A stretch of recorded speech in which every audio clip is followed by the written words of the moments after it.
J'aimerais bien me présenter en quelques mots. Je suis sœur Marie-Jeanne de la congrégation des diaconesses du Neuenberg. Actuellement, nous sommes 6 sœurs diaconesses. Quand je suis entrée dans la communauté en 1973, nous étions une quarantaine de sœurs. Quand nous étions à notre plus grand nombre, nous étions 80 sœurs. Donc cette communauté qui a été fondée par le pasteur Gustav Hermann en 1872 est devenue une communauté de sœurs âgées. Mais diaconesses quand même. Nous vivons au Neuenberg et nous gardons toujours le souci des personnes âgées et malades qui sont au Neuenberg. Nous les portons dans la prière. Et dans la mesure de nos forces, nous faisons des visites où nous essayons de les rencontrer avec un message à leur transmettre.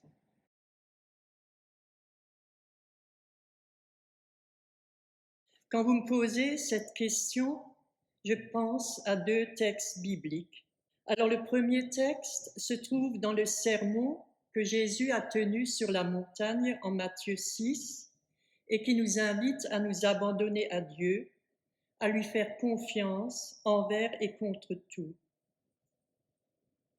à ne pas donner trop d'importance aux choses avant-dernières, comme nos besoins élémentaires, le manger, le boire, se vêtir, les soucis, mais de nous réjouir des choses essentielles, dernières, de la vie et de la vie ici présente qui nous est donnée.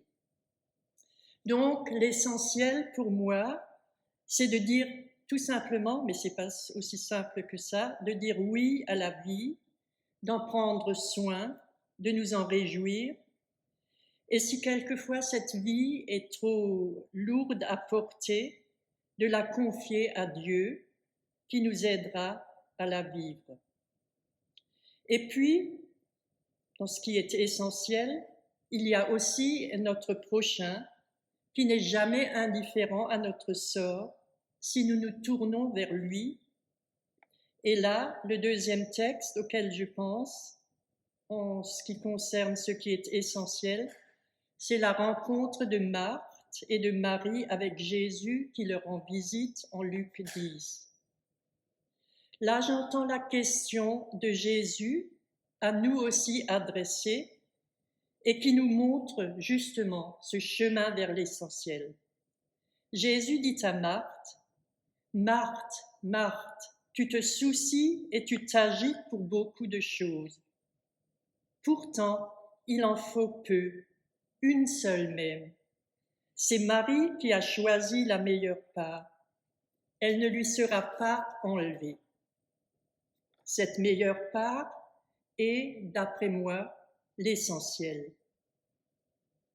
Marthe est une parfaite diaconesse. De tout son cœur, elle sert Jésus, mais elle s'essouffle.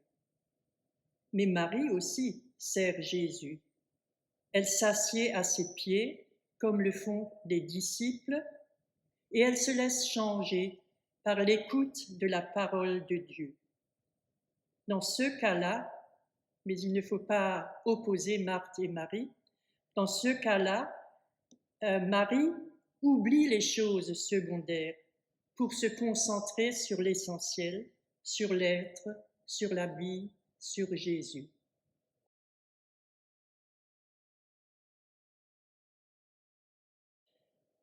Pour limiter la propagation du virus et pour empêcher les lieux de contamination et pour nous protéger, il fallait bien tirer des limites à ne pas franchir.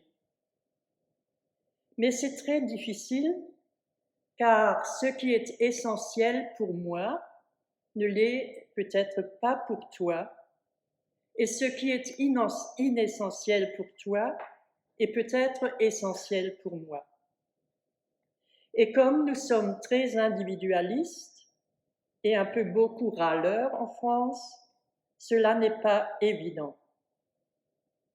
Un exemple où personnellement j'ai souffert de cette discrimination lors du premier confinement a été la fermeture des librairies. Difficile pour moi, qui aime lire et qui aime m'entourer de livres. Les vieux amis, je parle de mes livres, les vieux amis qui m'entourent et qui veulent renouer contact avec moi n'ont pas toujours été en phase avec moi. Quand je réfléchis à cette distinction entre essentiel et inessentiel, je pense encore à une page de la règle de Thésée qui est aussi le fondement de notre règle de vie. Elle concerne l'un de nos 3 vœux monastiques, la pauvreté ou simplicité de vie, ou encore la communauté des biens. Je cite le frère Roger de Thésée. Il dit « La chambre de travail du moine, du frère, de la sœur, peut être confortable pour l'un, mais ascétique pour l'autre, si c'est là un soutien de travail. » À l'époque, ma maîtresse des novices nous a dit que dans cette optique, si l'une des sœurs a besoin d'un fauteuil, eh bien, elle aurait un fauteuil, sans tomber sous le jugement de celle qui se contente du tabouret de prière.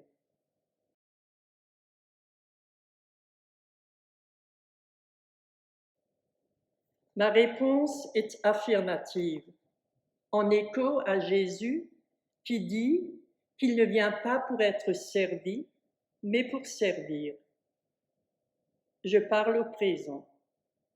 C'est donc lui, Jésus, le premier diacre, le premier serviteur, à la suite duquel nous nous mettons. Mais pas seulement les diaconesses, c'est une invitation à tout homme, à tout être humain, de se mettre à la suite de ce serviteur. C'est lui qui nous invite dans l'Évangile à prendre soin des plus fragiles, des plus petits, des plus humbles, des plus précaires.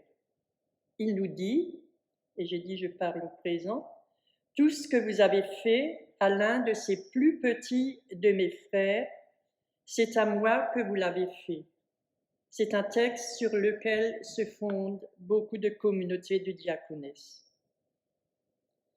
L'Église a compris dès l'origine que la diaconie était importante. Très rapidement, à côté des apôtres, au service de la parole de Dieu, elle a institué les diacres qui ont pris en charge les veuves, les orphelins, et j'ajoute les étrangers. Cela est d'actualité, mais se trouve aussi dans le Premier Testament. Mais sans qu'il y ait des cloisons entre ces 2 services. Par exemple, Philippe prêchait et en même temps venait en aide à ces personnes que j'ai nommées. Jésus, le serviteur, le diacre, nous renvoie toujours vers le frère, car nous sommes responsables les uns des autres. Et justement, c'est en allant vers l'autre, avec un petit a, que nous découvrons l'autre avec un grand A, Dieu, et une autre dimension de l'Église qui est la liturgie. Car vous m'avez demandé si la diaconie est essentielle dans l'Église. Je réponds affirmativement, mais il y a une autre dimension qui est aussi diaconie, tout aussi essentielle, c'est la vie de prière, la louange, la contemplation.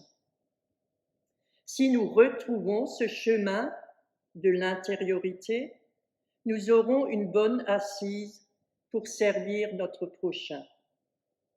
En tant qu'Église, c'est-à-dire en tant que communauté de 2 ou 3 réunis en son nom, eh bien, le Christ, il est au milieu de nous. Et il y a bien des manières de servir notre prochain. Une des premières missions est de prier les uns pour les autres. Là aussi, diaconie et liturgie se rejoignent dans l'Église.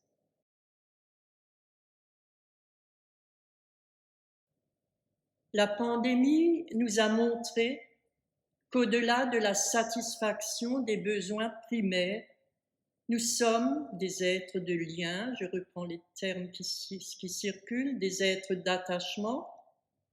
Oui, nous avons besoin de lien, nous avons besoin de l'autre et l'autre a besoin de nous. Nos personnes âgées, au Neuenberg et sans doute ailleurs aussi, on l'a dit et redit, ont souffert de leur solitude. Mais ces personnes n'ont pas été abandonnées, car les soignants et leurs familles ont développé des trésors d'ingéniosité pour garder le lien avec elles. Bon, communiquer par écran interposé n'est pas toujours facile pour des personnes âgées, ni dans leurs habitudes. Même téléphoner pose parfois des problèmes, entre autres à ceux qui ont des problèmes cognitifs. Mais il y a 1000 manières de communiquer, même sans parole et même avec un masque. C'est à la fois créatif et humble. Mais c'est ce que nous voulons, rester proche de notre réalité, proche de notre vulnérabilité, en tenir compte. C'est peut-être ce que nous avons appris.